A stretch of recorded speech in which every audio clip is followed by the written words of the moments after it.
I was not merely over head and ears in love with her, but I was saturated through and through. Enough love might have been wrung out of me, metaphorically speaking, to drown anybody in. And yet there would have remained enough within me and all over me to pervade my entire existence. Dickens' work as a reporter earned him 5 guineas a week, not nearly enough to be an acceptable suitor for Maria.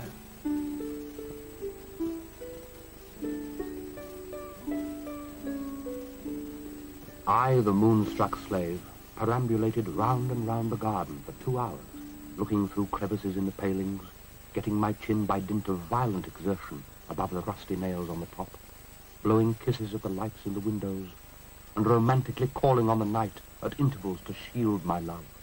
I don't know exactly what from. I suppose from fire, but perhaps from mice, to which he had a great exception. Oh, I do so admire the scent of geraniums.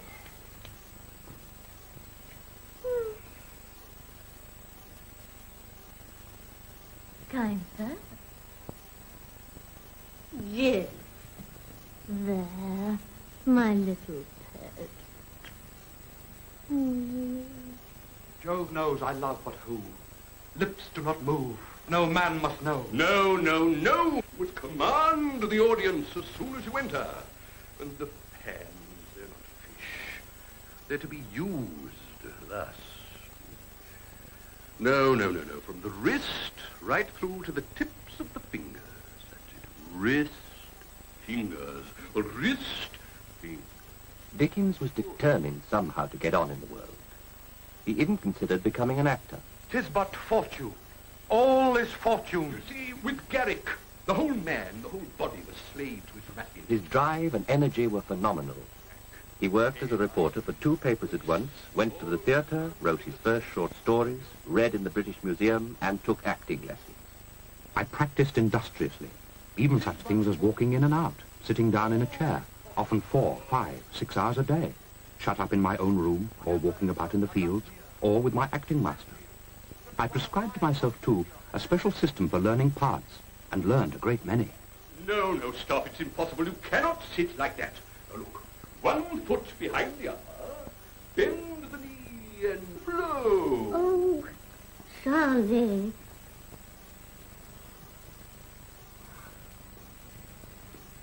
I can barely bring myself to say it, but our meetings of late have been little more than so many displays of heartless indifference on the one hand, while on the other they have never failed to prove a fertile source of wretchedness and misery to me. I would feel it mean and contemptible of me to keep by me one gift of yours, or to preserve one single line or word of remembrance of affection from you. I therefore return them, and only wish that I could as easily forget that I ever received them. Then in December 1833, he picked up the monthly magazine from a bookstall. The magazine helped unknown authors by presenting their work without payment. Dickens had submitted his first short story, A Dinner at Poplar Walk. It was there, in all the glory of print. My eyes were so dimmed with pride that they could not bear the street and were not fit to be seen there. They sent me a polite and flattering communication, requesting more. Perhaps now Maria, whom he had courted for 4 years, would be impressed enough to accept him. No, Mr. Dickens. No. I will. Who giveth this woman to be married to this man? I do.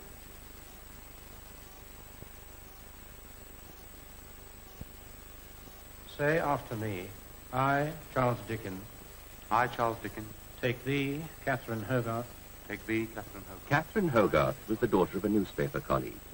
Dickens married her on the 2nd of April, 1836, after Maria had refused him. Compared with Maria, Catherine was rather dull. Nevertheless, Dickens loved her sincerely and aimed to bring the same determination to marriage as to everything else. Instead of the moping solitude of chambers, there will always be the warm companionship of our own fireside, where we will sit. And I will tell her rationally what I've been doing through a day whose pursuits and labors will all have for their mainspring her advancement and happiness.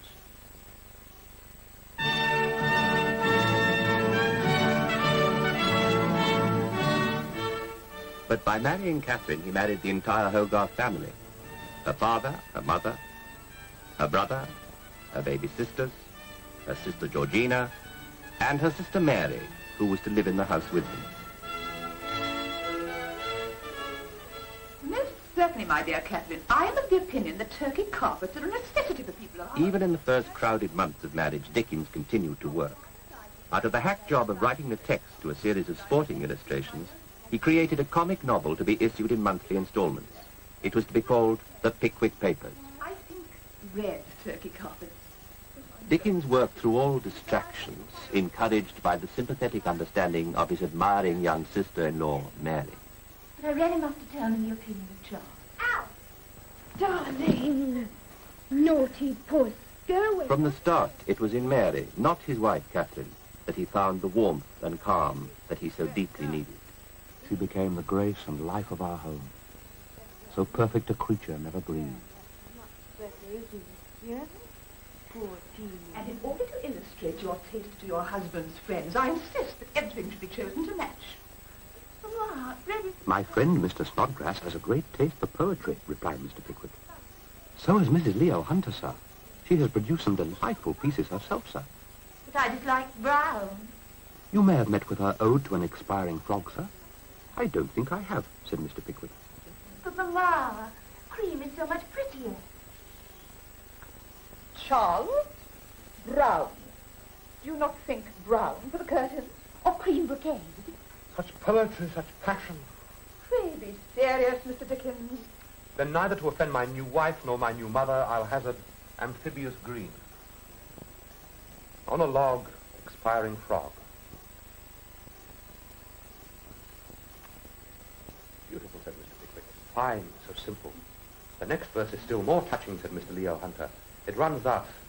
Say have friends, fiends. Say have fiends in shape of boys, with wild halloo and brutal noise, hunted thee from marshy joys, with a dog, expiring frog.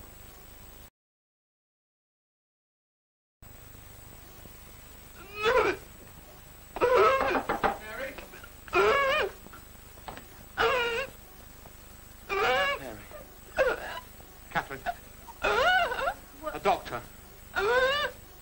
Quickly!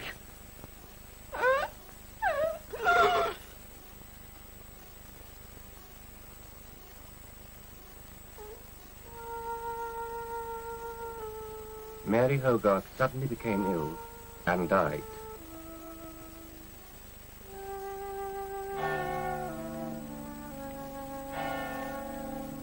No one can conceive the misery in which this dreadful event has plunged us.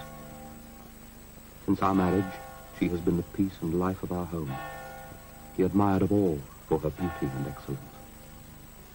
I could have better spared a much nearer relation or an older friend, for she has sympathized with all my thoughts and feelings more than anyone I ever knew.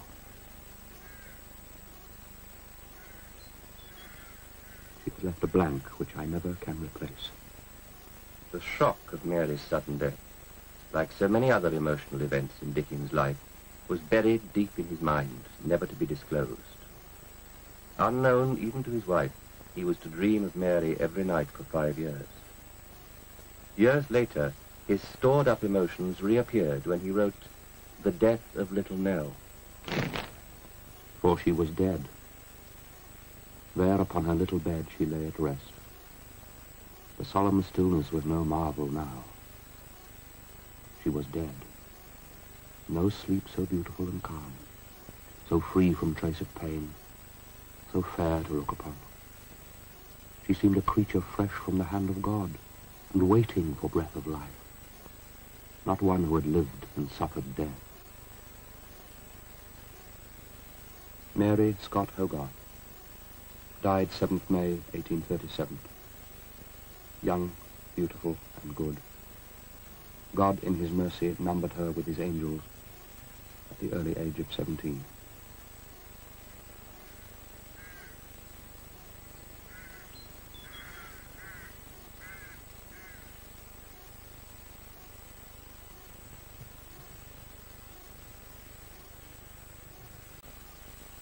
Outwardly, Dickens was a self-confident and respectable public figure, a friend of the great, an upholder of the Victorian ideals of happy family life, the author of jolly Christmas stories, the life and soul of every party. Mr. Foster, the magic. Taper, if you please.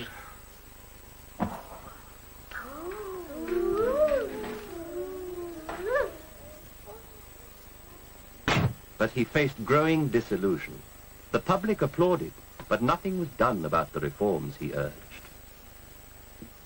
With such a large family to support, he still didn't feel financially secure, and now the miseries of his childhood came back to haunt him. Forster heard of an elderly gentleman who recognized the great Mr. Dickens as the miserable little boy who once worked in Warren's blacking factory.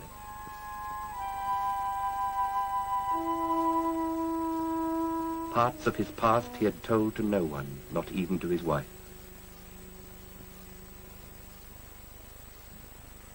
Forster persuaded him to begin an autobiography, but the truth was too painful. Only in the guise of a novel could he make his confessional to himself and the world. Aldi Baronti Fosfico Formio. Only by transforming him into Mr. Micawber could he accept the shame of his father in the debtor's prison. Annual income £20, annual expenditure £19, 19 and 6, result happiness. Annual income £20, annual expenditure £20 ought and 6, result misery. The full title of the novel is The Personal History and Observations of David Copperfield the Younger, which he never meant to be published on any account. In most respects, it was Dickens' own story, more autobiographical than even his closest friends suspected. Of course I was in love with little Emily. I'm sure I loved that baby, quite as truly, quite as tenderly, with greater purity and more disinterestedness than can enter into the best love of a greater time of life, high and ennobling as it is. I'm sure my fancy raised up something round that blue-eyed mite of a child, which etherealized and made a very angel of her. The days sported by us, as if time had not grown up himself yet, but were a child too, and always at play. As to the sense of inequality or youthfulness or other difficulty in our way, little Emily and I had no such trouble, because we had no future. We made no more provision for growing older than we did for growing younger.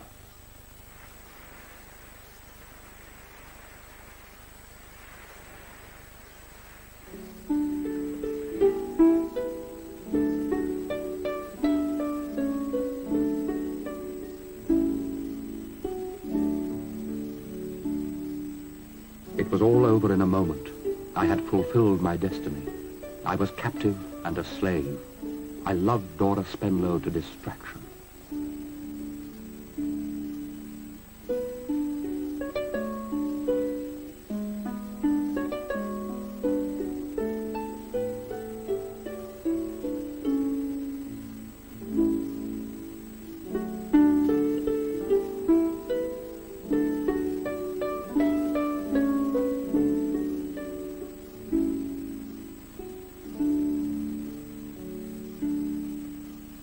Loitered alone in front of the geraniums, and Dora often stopped to admire this one and that one, and I stopped to admire the same one, and Dora, laughing, held the dog up childishly to smell the flowers. And if we were not all three in fairyland, certainly I was.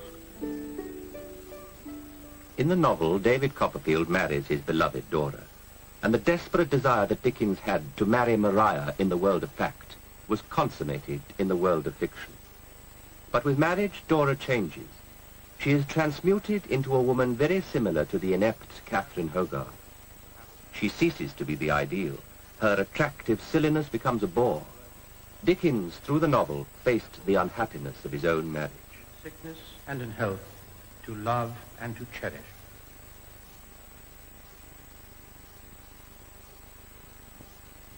In fulfillment of the compact I have made with myself to reflect my mind on this paper, I again examine it closely and bring its secrets to the light.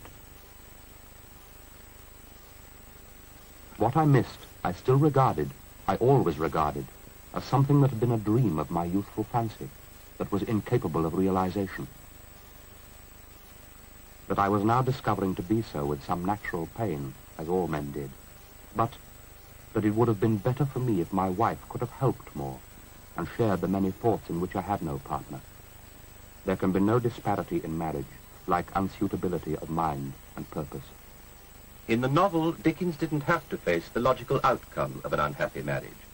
Dora Spenlow was made to fade consumptively away, allowing David Copperfield to find true happiness with a romantic ideal of womanhood called Agnes Wickfield.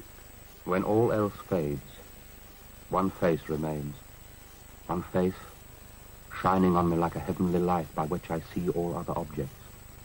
I turn my head and see it in its beautiful serenity beside me. My lamp burns low, and I have written far into the night.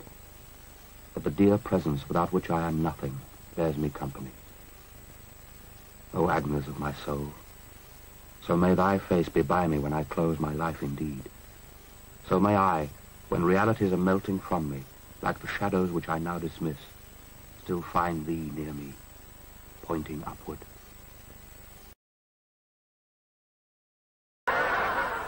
Dickens had begun reading his stories in public almost by accident for charity.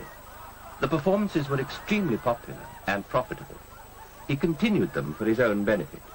Romance, however, Flora went on, as I openly said to Mr. F. when he proposed to me. And you'll be surprised to hear he proposed 7 times. Once in a hackney coach, once in a boat, once in a pew, once on a donkey at Tunbridge Wells, and the rest on his knees. Romance has fled. It must seem very strange to you, coming here again. Dickens' regular companion was Georgina. He relied on her completely to manage his home. His wife, Catherine, after 10 children and 4 miscarriages in 15 years, was now totally incapacitated. And it was with Georgina that Dickens returned to the countryside of his childhood. The same places he once explored with his father. If you were to work hard and be persevering, one day you might come to own it. The golden gates of sleep and war. Dickens bought Gad's Hill in 1856, the same year that he met an 18-year-old actress called Ellen Ternan. She was the leading lady in a play Dickens was rehearsing for a charity performance.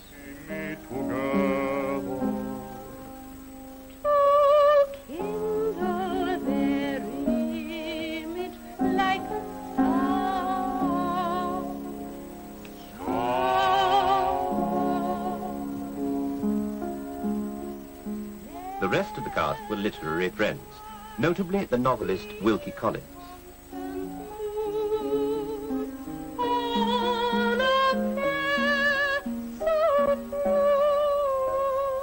Ellen Ternan was younger even than Dickens' 2 grown-up daughters. The house, they were to say later, seemed to be full of them. Let eyes not see their own delight.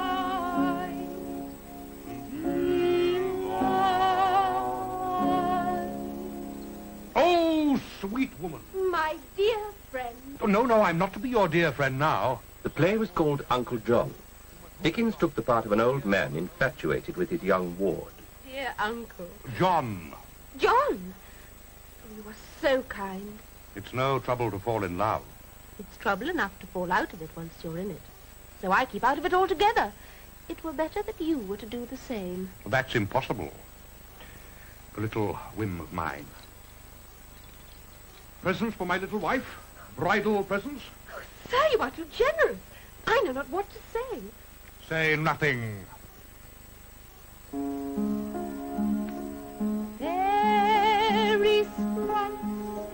In the play, to show his affection, the old man lavishes expensive gifts on the beautiful young girl. In real life, Dickens couldn't help doing the same.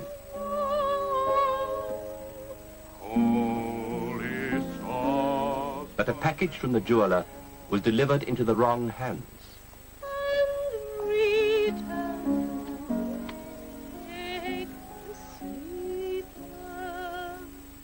My dearest Ellen, I know you will know not what to say, so say nothing. My dear Catherine, it is perfectly customary, as you are very well aware, for a producer of a play to give a token of his gratitude to his leading lady. An expensive bracelet I take to be more than a token. I see you are determined to take it to mean exactly what you like. How else can I interpret your innocent gesture? I've never been so humiliated in my life. Yes, My own home. Surrounded by my children. I find your suspicions hideous and degrading. Humiliating. Not only hideous and degrading to me, but to one who is as innocent and pure of any of the motives which you are imputing to her as virgin snow. I can't bear it. And I trust when you've come to your senses, you will think differently of the matter and order from your mind all that is base and suspicious and ugly, and pay a respectful visit to Miss Turnham's mother. Oh. I thought better of you, Catherine. I thought better. Mamma, you shall not go. If your father insists, child, then I must. Mr. Dickens is a wicked, wicked man. Mr. Dickens is not wicked. Mr. Dickens is a genius. Oh, the whole world must know that this woman who claims to be an actress is Mr. Dickens' mistress. The marriage was over. It broke up into a long, drawn-out family row about money and the terms of the separation. Only Georgina stayed loyal to Dickens. Neither you nor anyone else can lay the fiction at my door that Mr. Dickens is of my flesh and blood. The rumors about his relationship with Ellen Ternan were fanned into scandal when a letter he wrote about Catherine fell into the hands of the American press and was published across the world. Mrs. Dickens and I have lived unhappily together for many years. Hardly anyone who knows us intimately can fail to know that we are in all respects of character and temperament wonderfully unsuited to each other. In the manly consideration which I owe my wife, I will remark of her that the peculiarity of her character has thrown all our children onto someone else, and that a mental disorder under which she sometimes labors was such that she felt herself unfit for the life she has to lead as my wife. Wicked persons have coupled this separation with the name of a young lady for whom I have a great attachment and regard. I will not repeat her name. I honor it too much. This was too much for conventional Victorian society. The newspapers, after publishing the letter, bitterly attacked him.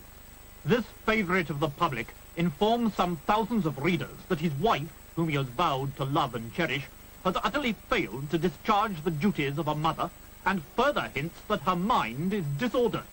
If this be manly consideration, we should like to be favoured with a definition of unmanly selfishness and heartlessness. Dickens' private life, it seemed, would bring his public life to an end. June the 17th, 1858, Dickens was 46. The audience waited for him to give his first public reading since the scandal of separation from his wife. His friends feared he would be booed off the stage, but he went on despite their advice. I know, sir. I remember your advice and acknowledge it with thanks. Whenever I was wrong, I was obliged to anyone who would tell me of it. But up to the present, I have never been wrong.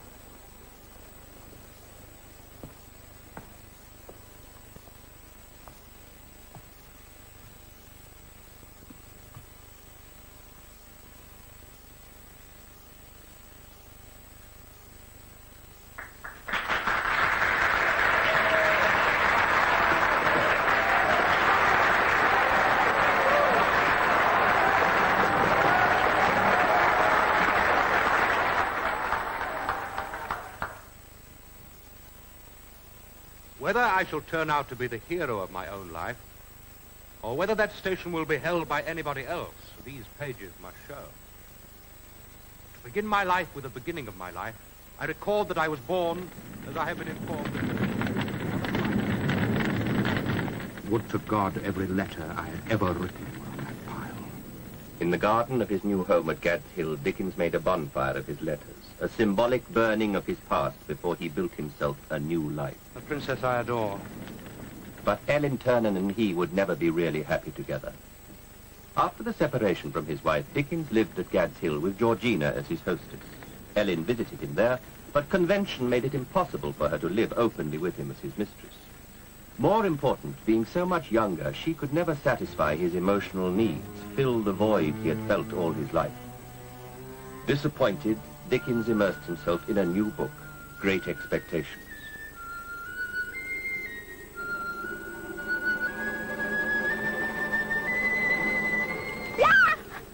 Hang still, you little devil, or I'll cut your throat. Oh, don't come off, Rose, sir. Pray, no. Tell us your name, quick. Pip, sir. Once more. Give it mouth. Pip, sir. Tell us where you live. Point out the place. Over there, sir. You young devil, what fat cheeks you have got. darn me if I couldn't eat him if I hadn't half a mind to it. Oh, pray no, sir. The question is whether you're to be let live. In Great Expectations, Magwitch, a fearsome and misunderstood convict, an outcast, eventually emerges as perhaps the most admirable character. The central figure is Pip, a village boy with ambitions to be rich, respectable, and a gentleman, ambitions once Dickens' own. In this harsh fantasy, Dickens faces himself and his disappointment with Ellen Turner. A crazed old lady, Miss Havisham, jilted on her wedding day, ensnares Pip into loving the beautiful but unattainable Estella. He is made to feel all the pain of love, but none of its rewards. Your own, one day, my dear. And you'll use it well. Let me see you play cards with this boy. With this boy? Why, he's a common labouring boy. Well, you couldn't break his heart. What do you play, boy? Nothing but beggar my neighbour, miss. Beggar him.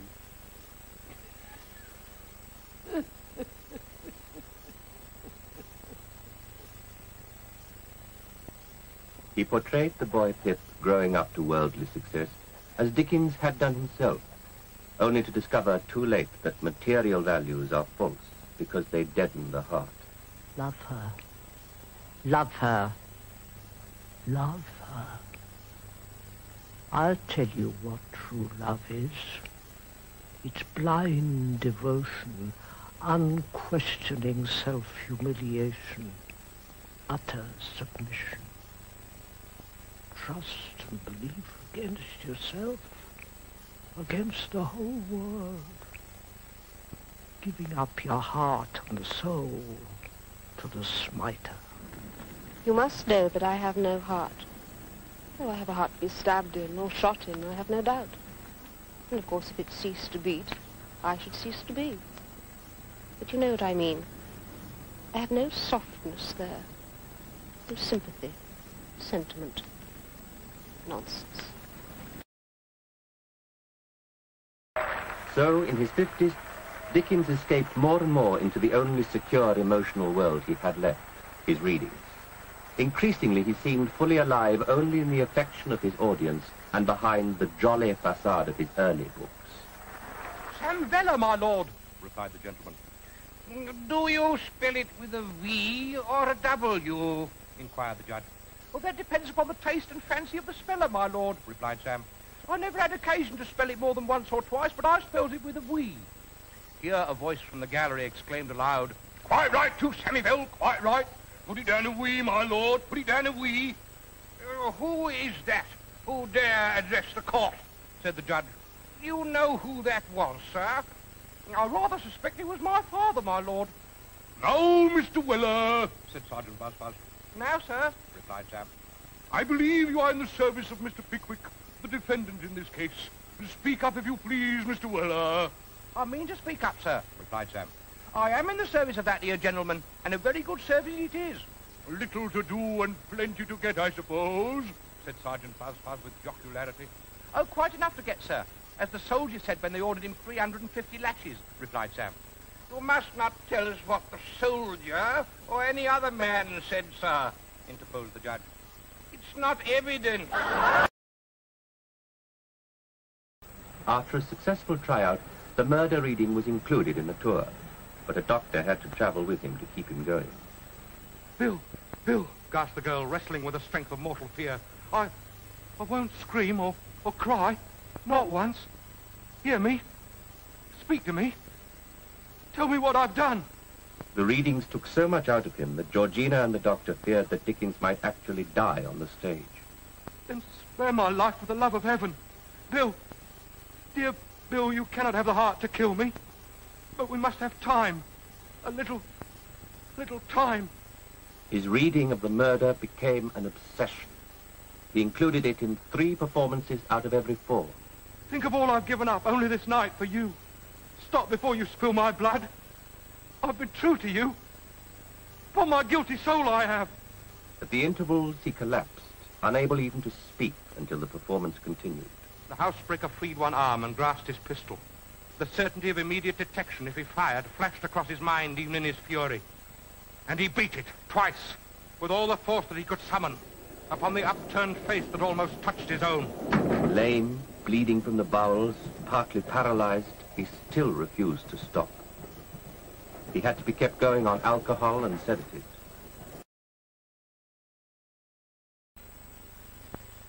The murder should be saved and kept for occasional readings in the large towns.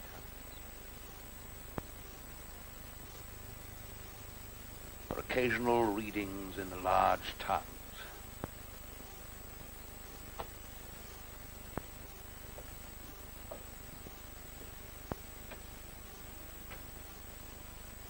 I am not old.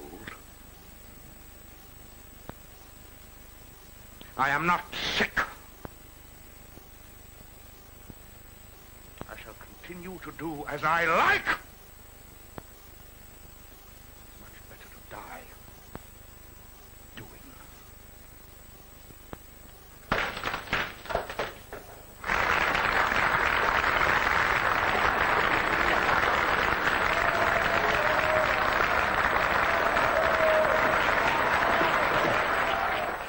But he stopped. On the night of the 15th of March, 1870, he gave his final reading, from Pickwick. Georgina thought he never looked more handsome in his life.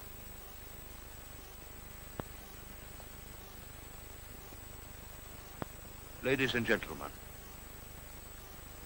it would be worse than idle, for it would be hypocritical and unfeeling if I were to disguise that I close this episode of my life with feeling of very considerable pain.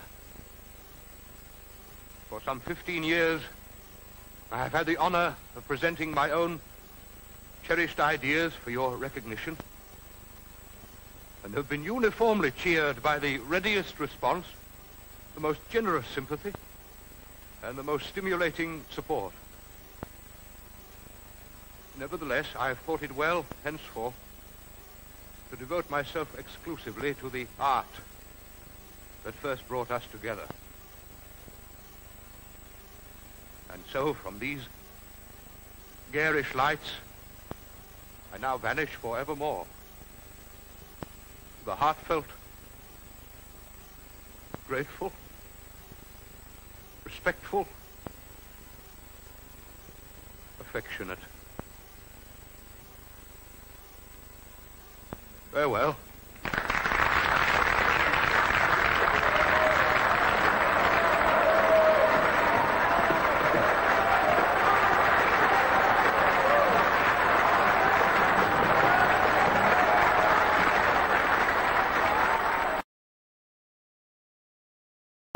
In this novel, Dickens' self-destructive nature seems to find a final outlet.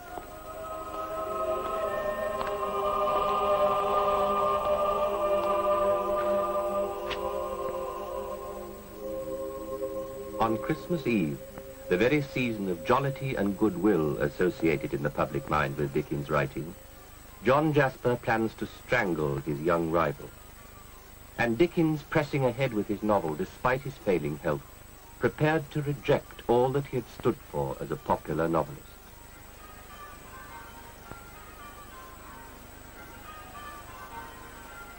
On the banks of the river where Dickens walked as a child, the murderer creeps up on the figure that dogs his life. I am mocked by the echoes of my own voice. I am a man carving demons out of my heart.